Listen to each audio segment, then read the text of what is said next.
Irene Khan et René van der Linden confrontent leurs points de vue sur la menace terroriste et l'islamophobie en Europe.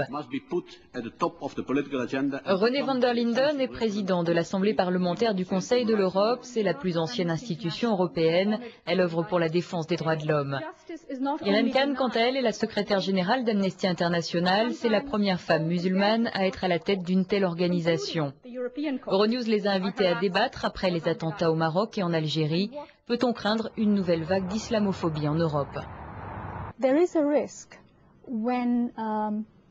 Il y a un risque quand les politiciens sont guidés par la peur de l'autre.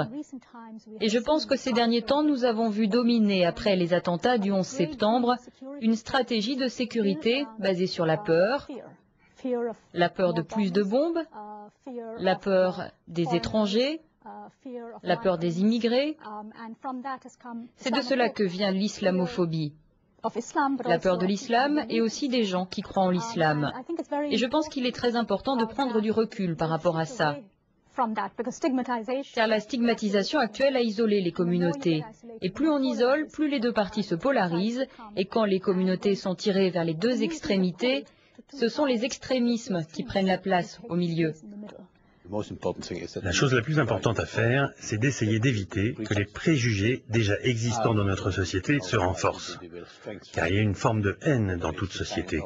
Pour cette raison, il est important que nous réagissions, que nous nous préoccupions de cela d'une manière appropriée. Il faut d'abord éviter que cela devienne un problème en France et dans tous les pays du sud de l'Europe.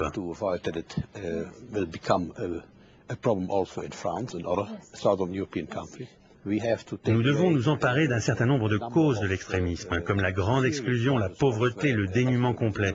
Il y a aussi des éléments qui font partie intégrante du débat et qui proviennent de la relation entre l'islam, le christianisme et les autres.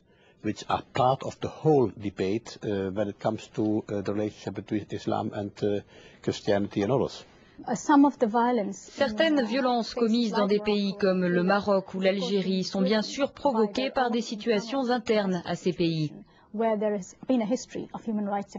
Des abus concernant les droits de l'homme, des extrémistes, des politiciens divisés, cela crée de la violence là-bas qui s'exporte par différents canaux vers d'autres régions du monde.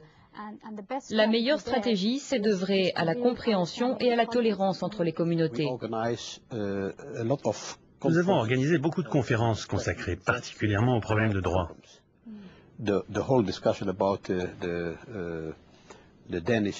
Toutes les discussions sur les caricatures danoises sont un exemple. Bien sûr, il y a des opinions différentes entre les uns qui ont dit qu'en toutes circonstances, en vertu de la liberté d'expression, tout est autorisé. Je fais partie de ceux-là. Et les autres qui disaient que si on insulte réellement un groupe, alors la frontière, la limite de la liberté d'expression a été atteinte.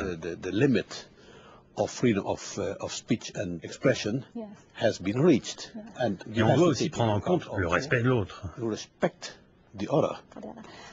Puis-je être un peu provocatrice ici? Une des choses qui me perturbe toujours dans ce genre de débat interreligieux et interculturel, c'est qu'il y a un risque dans ce cas de simplifier une identité. Je suis musulmane, mais je suis aussi femme.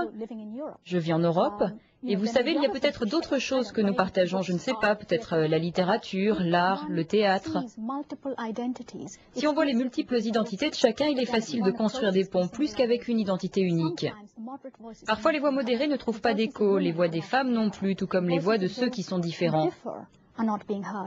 C'est là qu'il y a un risque que parfois des extrémistes soient perçus comme des leaders dans une communauté.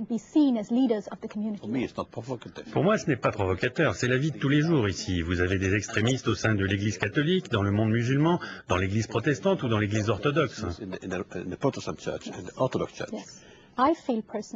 Je pense personnellement que le gouvernement danois avait raison d'autoriser la publication des caricatures, c'était la liberté d'expression. Mais je pense que le gouvernement aurait pu faire plus en faisant rapidement une déclaration pour rassurer les communautés. La publication des caricatures n'était en aucun cas une sorte d'attaque contre elles. Le gouvernement était prêt à protéger leurs droits en tant que minorité, leur point de vue religieux, en disant cela, mais en disant aussi que ce point de vue religieux ne les autorisait pas à imposer des restrictions à d'autres points de vue que le leur.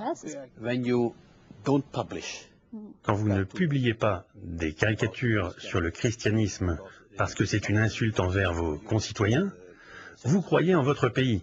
Alors vous devez être responsable et ne pas en publier non plus sur d'autres religions qui ne sont pas aussi représentées dans le pays.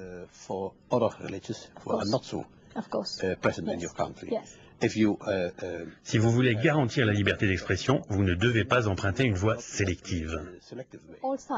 Et je pense que c'est un principe important des droits de l'homme, parce qu'il est question d'universalité. Et ce qui fait des droits de l'homme un tel levier de pouvoir de nos jours divise pourtant aujourd'hui le monde, si je puis dire. Si on veut combattre le terrorisme, et particulièrement les rouages du terrorisme, alors on ne peut pas recourir, même partiellement, aux mêmes méthodes. Si des gens sont suspectés, ils doivent être présentés à la justice, à une justice indépendante, et ils doivent être protégés par les lois internationales. Pour cette raison, nous sommes parmi les premières institutions à avoir condamné la prison de Guantanamo. On ne peut pas, comme les États-Unis le font, prétendre détenir l'autorité morale, aller à la guerre pour défendre les droits de l'homme, la démocratie et la loi, et dans le même temps, ne pas respecter les lois internationales.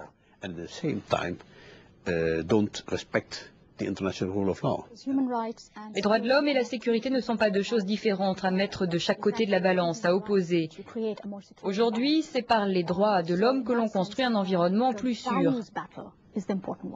Dans ce sens, la bataille sur les valeurs est importante. Un gouvernement ne peut pas combattre la terreur par la terreur.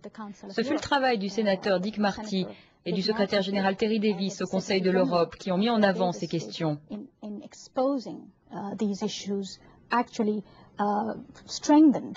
Ce travail a été renforcé par Human Rights Watch qui a montré les sites cachés de la CIA et Amnesty International qui a raconté les transferts secrets de prisonniers. Cela montre aux gouvernements européens qu'ils doivent rester fidèles à leurs propres valeurs et principes. L'Europe ne doit pas faire deux poids, deux mesures. Thank you very much.